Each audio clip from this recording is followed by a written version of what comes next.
So I watched a couple of films tonight. I watched Windtalkers, John Woo film, and Black Knight, a trilogy. Oh, well, not a trilogy. Oh, a trilogy of short films, I guess, yeah. Uh, we call that something, don't we? Anthology film? I don't know. I can't remember.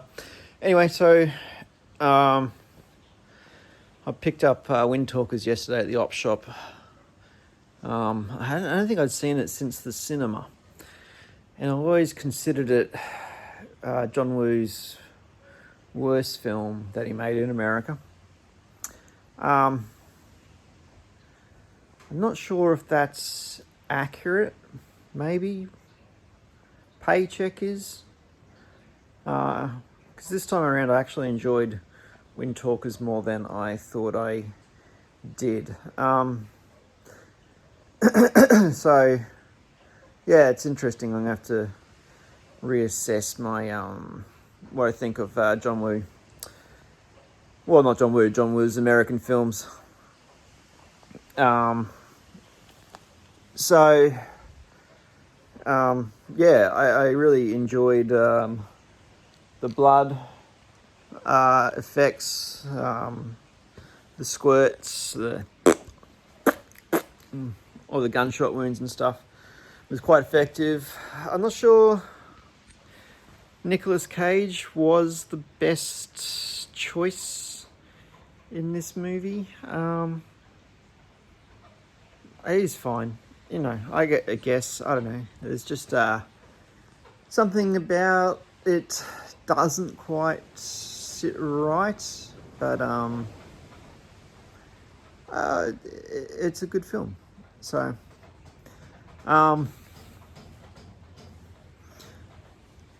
yeah. Like, I think a lot of John Woo's action has always been quite indoors. So outdoors, there's a certain amount of lack of clarity, I think, in some of the action scenes, just with space and where people are. He's much better, I think, at establishing that in rooms, in hotels, and warehouses, etc., etc. So maybe that's part of why I'm not sure it's prime John Woo. But certainly my opinion of it is much higher than it was after my first viewing of it many years ago. Black Knight is a Hong Kong director, Japanese director, and a Thai director, each creating a short horror film, seemingly around with water as a theme, I guess. They were all pretty good. I enjoyed the film. I'm not sure. The Thai one was probably the weakest one. I was kind of a bit almost bored at the start of it due to lack of comprehension of what was actually happening. But once they kind of cleared that up, and it had some pretty effective horror stuff to it. There's a scene where this lady's escaping from the ghost of her dead son, and he's just standing on top of the moving car, and you can kind of see him as the car's running away as he walks along, and he sticks his head but down into the side passenger window and stuff. And so, like, just something like that. That was pretty effective. So as a whole, like, all three of them were actually end up being pretty good, but I'm not sure. Not sure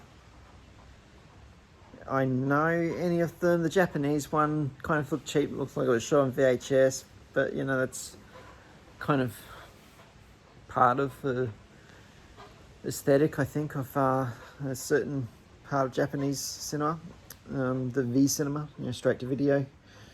So I suspect the director works in that, but I don't know. It's just a guess. Yeah, I didn't know the Hong Kong director. I don't think, so I didn't know any of them. But it was a good film. All of them were pretty effective.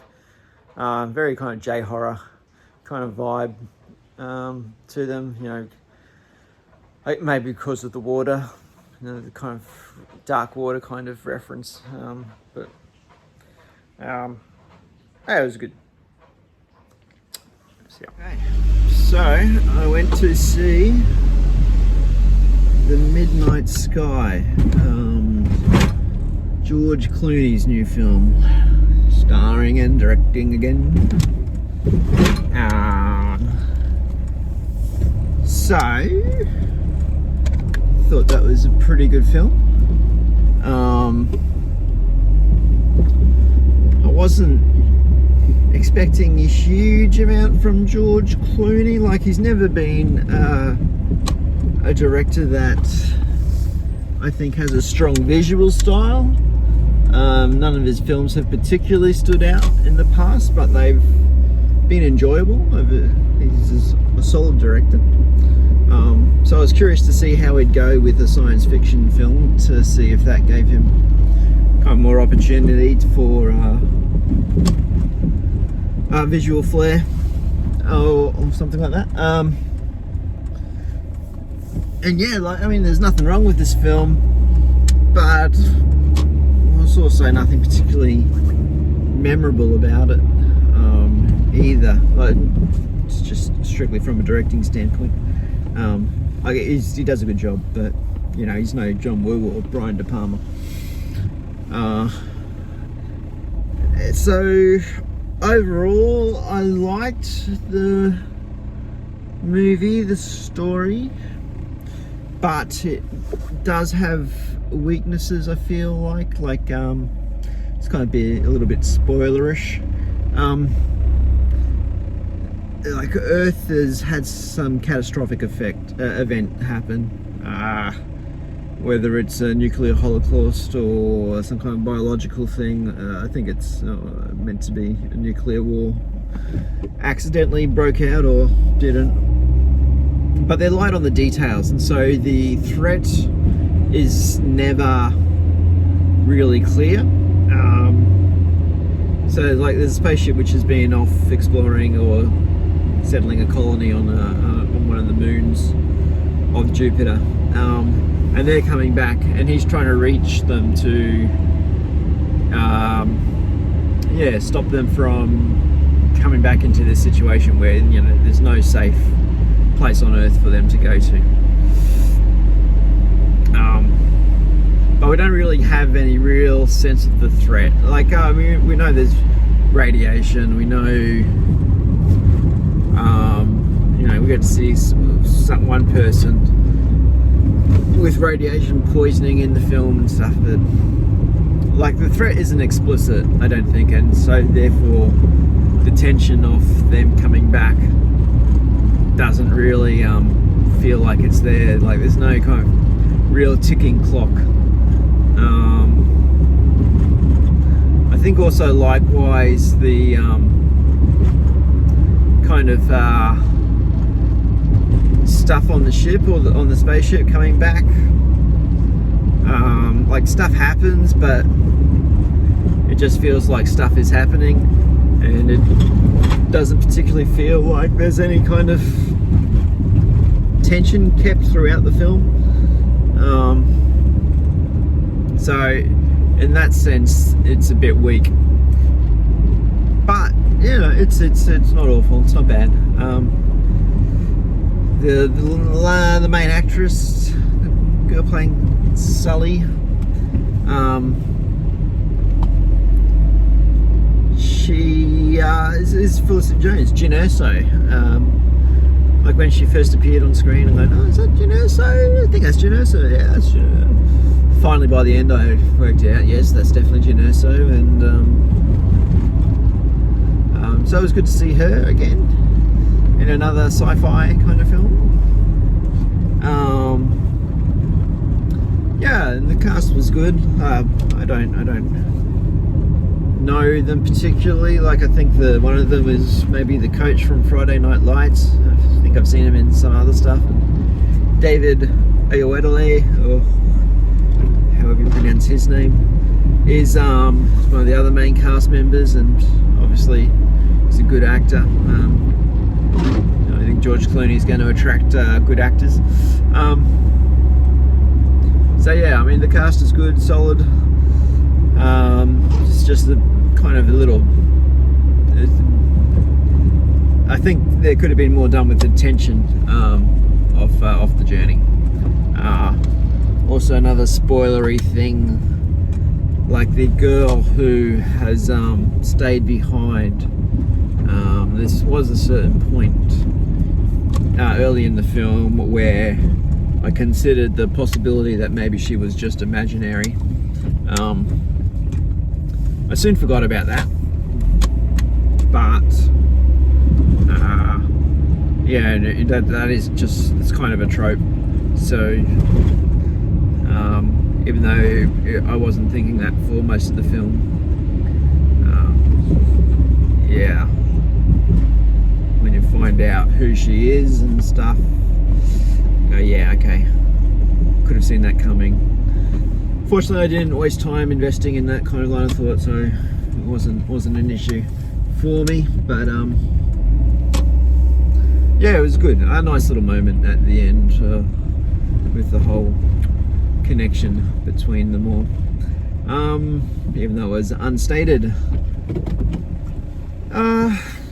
Yeah, so yeah, it's all right. It's not a bad film, not a great film, but a solid film. I don't know if I'd particularly recommend it.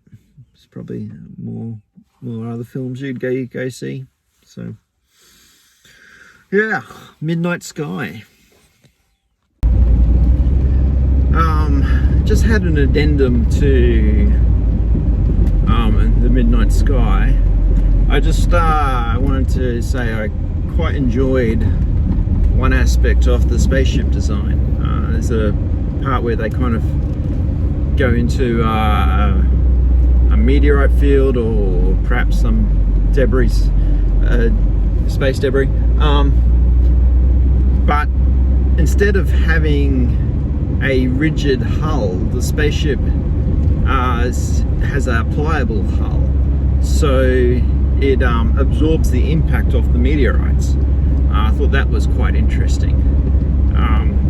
The other bit of the design thing, which I don't particularly like, but it kind of makes sense, is like a lot of the internal structures have a kind of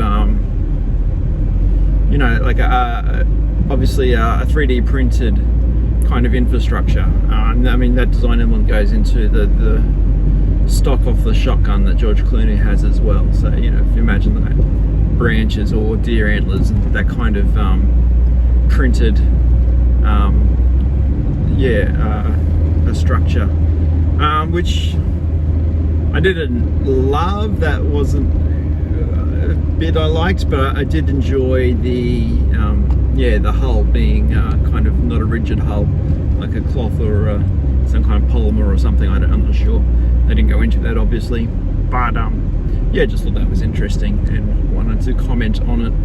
So I just saw Godfather, Coda, Death of Michael Corleone. I don't really remember the original Godfather Part 3. I saw it, but I think I've only seen it once. I can't really remember, so I can't compare this to see if it's better or what changes were made. It was fine. I liked it well enough, but I don't really feel compelled to watch it again. If I'm watching part 1 and part 2, sure, I could chuck this on and see just to complete it, but as I could just as easily not, and be happy with that. Yeah, I'm not sure this would go on my to buy list. Yeah, I just really don't have anything much to say about it, so well, this will just be a short one. It was fine. That's all I got to say. It was fine. While I'm here, I just did have a couple of thoughts about Godfather Coda, the death of Michael Corleone, that I wanted to say as well. So, kind of one of the thoughts I had watching the film was, I wish I'd been born into a large Italian family, because the parties just look awesome. It looked like really fun, great food, so much food. So I kind of wish that had happened. One of the issues, I think, when the film was first released was the casting of Sofia Coppola. Apparently they had another actress, I can't remember who, lined up, but she was unable to do it at the last moment. So Sofia Coppola, who had been kind of helping out in the meantime, just did her father a favor and said, "Yeah, okay, I'll help out and do the rest of the film." So her performance got a lot of criticism, and maybe that's fair enough. Like, I think she is the weakest part of the film, but it's like everyone else is acting and she's just being Sofia Coppola, is how I'd describe it. So I'm not sure that she's not acting, because she does actually quite a good job. She portrays emotion quite well in some places. It's just she doesn't seem to be cut out of the same fabric as the rest of the actors. Maybe that's right or wrong. I don't know. That's just kind of a vague way of expressing something there. Andy Garcia, I wanted to just shout out Andy Garcia and Talia Shire. I thought they were both great in the film. Andy Garcia was just macho kind of Italian gangster kind of guy, but he did quite a good job in it, and it was a good fun character for him to play. And same with Talia Shire, like she's Michael Corleone's sister, and she's just ruthless. It's just nice to see Rocky's wife in a different kind of role. I think in real life she's actually related to Coppola, maybe his sister or something like that as well. So that's interesting. And I think I saw Nick Cage's name in the credits, but I don't remember seeing him in the film. So I'm kind of curious to watch it again just to see if I can spot Nick Cage, but I don't know. I feel like I saw his name in the credits for another film that I just watched as well. It's a really small part. Maybe Electra Glide in Blue. So I'll need to check on that. And I should have done that already. But anyway, that's all I think I've got to say about that. So I just watched Full Contact. It was showing at Goma tonight. But I figured since I'd just bought the Blu-ray in the last month or two, I'll just stay home and watch it on this big screen. So, I mean, it would have been nice to catch it at Goma, and I might actually go see it next time it's showing. But yeah, I just felt like actually watching my own movie. So, in case you don't know, Full Contact is awesome. It's phenomenal. It rivals any John Woo film. And that's saying something. It's extreme. It's like Ringo Lam just said, "Oh, okay. So you want something extreme? Well, here you go." It's awesome. It's just testosterone, blood, sexy women, electric guitars, violence, betrayal, melodrama, happy endings. No, not here. Unless, I don't know. It's just great. great performances all around. Chow Yun-fat, Anthony Wong, Simon. Oh, what's Simon Lee? Can't believe it. Simon Yam, Anthony Wong, Chow Yun-fat. I'm not familiar with Annabelle Lee, I think her name was, who plays Mona, kind of the Chow Yun-fat's wife in this, but she was great, very pretty.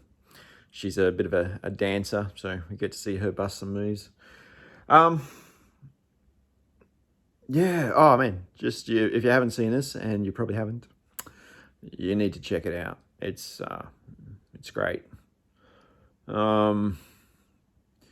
Yeah, I don't know what else to say. Let's just start getting into spoilers. So it's set in Thailand. Chow Yun-fat's mate owes a loan shark some money. And Chow Yun-fat goes to help him out and rescue him, but ends up offending this loan shark. And so, there's a price on his head, and so they're trying to find money to pay him back, and the story just kicks off from there, and there's, bullets, gunfire, explosions. So many explosions, so much gunfire.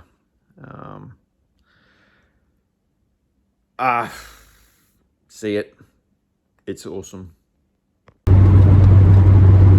Alright, so just coming back from the coast to visit my sister, brother-in-law and family, and I ended up watching Cloudy with a Chance of Meatballs, mainly because I wasn't sure if I'd seen it before, and so I just wanted to watch it to see if I had, and I'm pretty sure I've seen it before. Some of it seemed familiar, most of it didn't. It's not bad. I enjoyed it. It's got multiple laugh out loud moments, and the animation's decent enough. It holds up reasonably well. The story is odd, crazy kind of thing, and it's fine. It's a good film. I guess one thing I'd like to note is that it has a reversal of the girl with glasses taking him off and suddenly becoming beautiful. They flipped the script on that one, and she is a pretty girl, dressed up all nice, but she used to be a nerd. So he puts the glasses back on her and puts her hair back in a ponytail. And so I thought that was an amusing little flip off the script there. And I think the voice of the cop in the film is Mr. T, but since it was taped off TV, didn't have the credits at the end, so I'll have to look that up later. But yeah, I didn't really recognise anybody else's voice, so I don't know who's in it. But yeah, fun film. Not a keeper for me, but certainly don't regret watching it, and I enjoyed watching it. So tonight, I also watched Blood Games, what I assumed was a 70s exploitation film, but turns out it was actually released in 1990 or 89, something like that. But it's just straight up exploitation film. Some yokel is having a birthday party, and his rich daddy has paid for a women's baseball team to come play him and his friends. And they kick their butts, so sore losers, and they're your usual kind of awful bottom of low standards kind of people. yeah, sexist, cheaters, just dogs. Anyway, so they lose and they don't take kindly to it. So later on, a couple of the guys are trying to sexually assault a couple of the girls, and blood is spilt and violence escalates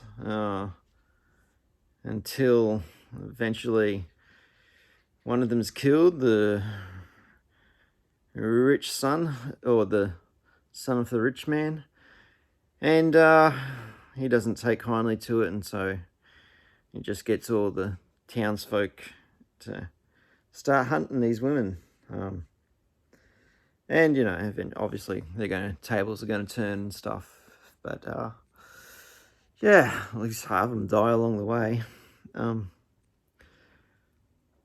But, yeah, so it's just, like, it's not the greatest film. It's pretty sleazy. I mean, well, they're sleazy guys. But... yeah, it's I mean, there's sleazier films out there. That's it's got the kind of the obvious exploitation things of this good-looking woman in short shorts and tight shirts, and obligatory locker room shower scene. But yeah, I mean, that's fairly typical for exploitation cinema. So.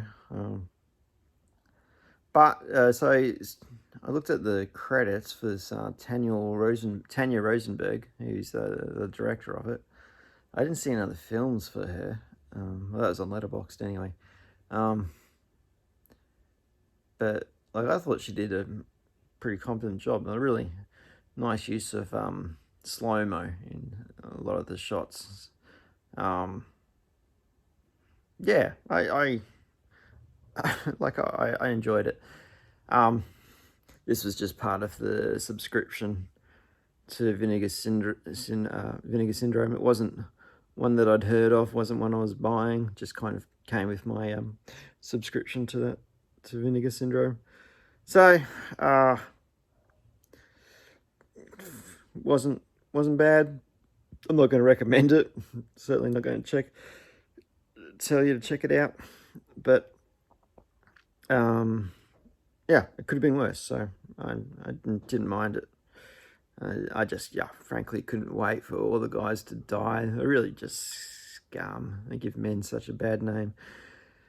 And what is it? Like, it's always just such a stretch, like, oh, well, something going wrong, so, yep, we'll just start killing people. And that's just... I mean, that's always such a ridiculous trope, but anyway, wouldn't have all these exploitation films without it, I suppose.